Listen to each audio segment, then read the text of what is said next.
Good afternoon, students. I'm happy to see all of you here. So glad that you could join me. I'm sure you're all wondering, what is she on about? Why are we all of a sudden dancing in a quantity surveying class? Well, there's a particular song that I've chosen deliberately for this class because it has a particular message, right? So, as you heard in the song, speaking about but the roof, that the roof is on fire.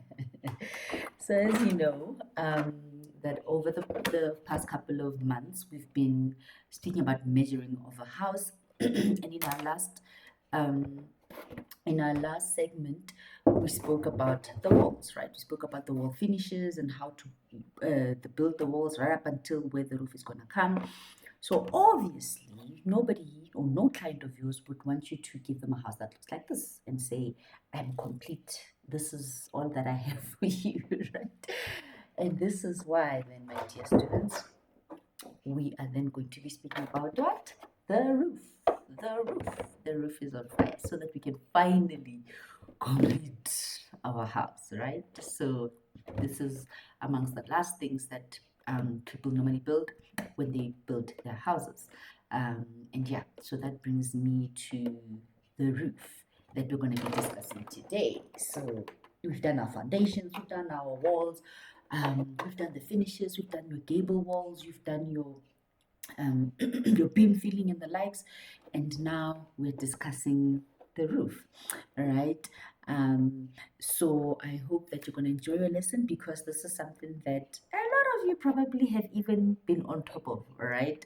So who has gotten on top of a roof? That's wonderful, right? So I'm glad a lot of you can relate. I've also found myself on top of a roof at my mother's house. Obviously, I was way younger than I am now. Um, that was just during Christmas, not Christmas, New Year's. So I would sit on top of the roof and I would look at the whole neighborhood as the firecrackers went on, and it looked beautiful. So the roof gave me a splendid view of what was happening in the neighborhood, right? Because the roof is the highest point of your house. Hence, I was on top of the roof, right? And I've also had the experience of painting the roof because my father believes that there is no gender to work, or believe, probably, yeah. So that's why I found myself painting a roof. Anybody with experience of painting the roof? Interesting. And how was that for you?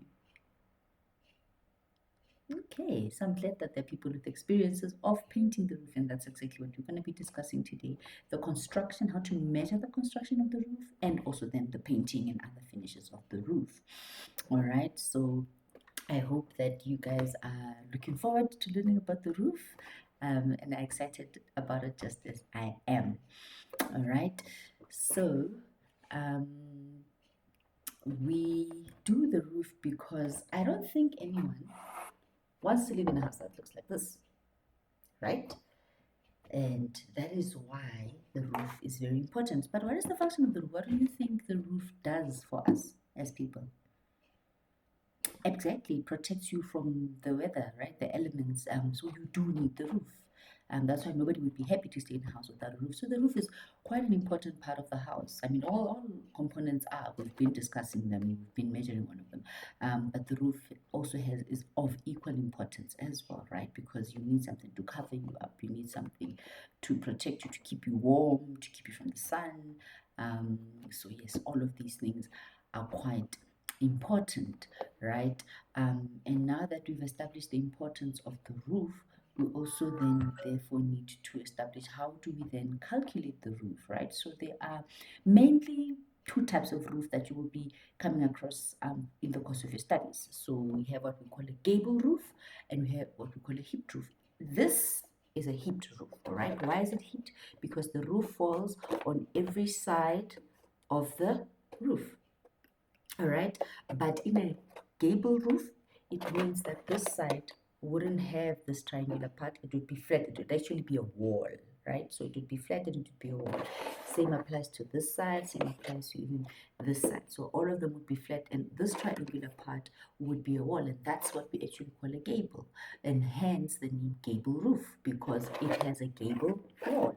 But in this case, this is a hipped roof, and because it doesn't have a gable wall, it is because it's hipped where there would typically be a wall. Has anybody seen what I'm talking about? Where there's this brickwork that's forming a triangular wall that goes into the roof. You've seen it? Yes. Have you seen also the building 13 there? When you walk past building 13, especially in front of the building, you will see that the roof, you will see the front side of the roof. But when you walk on the side of the building, then you will see the gable wall that I'm referring to, right? Which forms a triangular structure, right? So who can tell me, how would you then measure? This is something that you've already done in high school, right? You've been doing it. So I'm not asking of you anything new. What I'm asking you is to remember what you have been learning.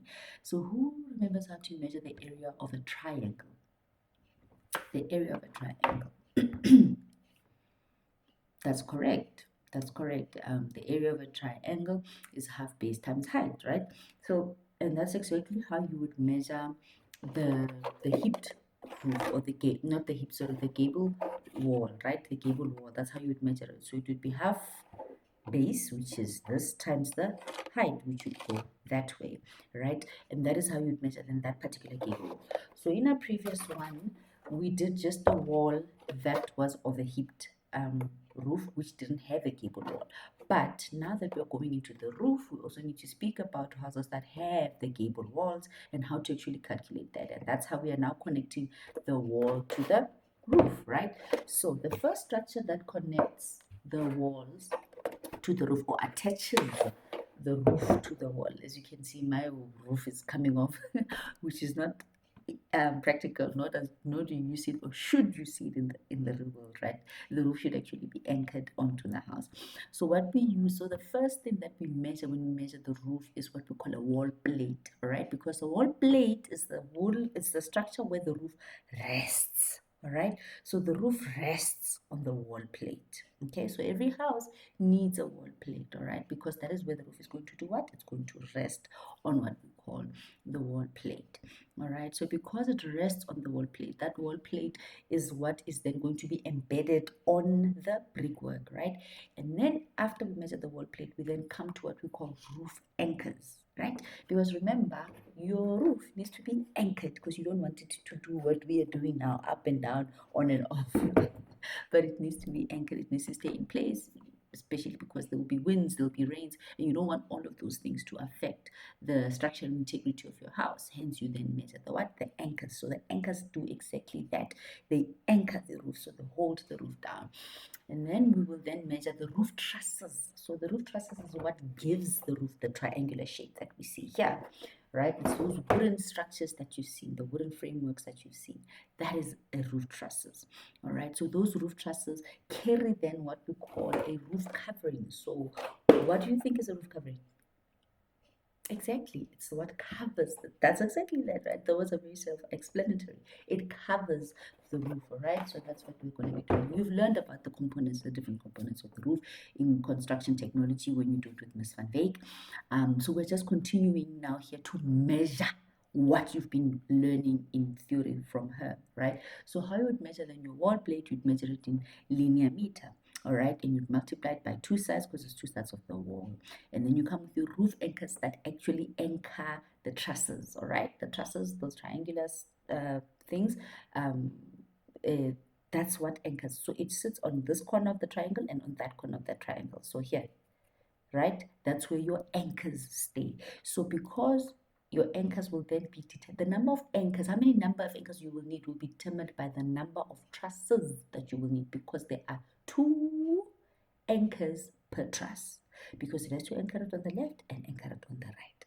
So that's what we're going to be talking about, right? So I hope that you are just as excited as I am about measuring the roof, and that you are going to come ready to take it on. Remember to bring your standard systems once again, so that we can reference it and follow the rules correctly as to how to measure the roof.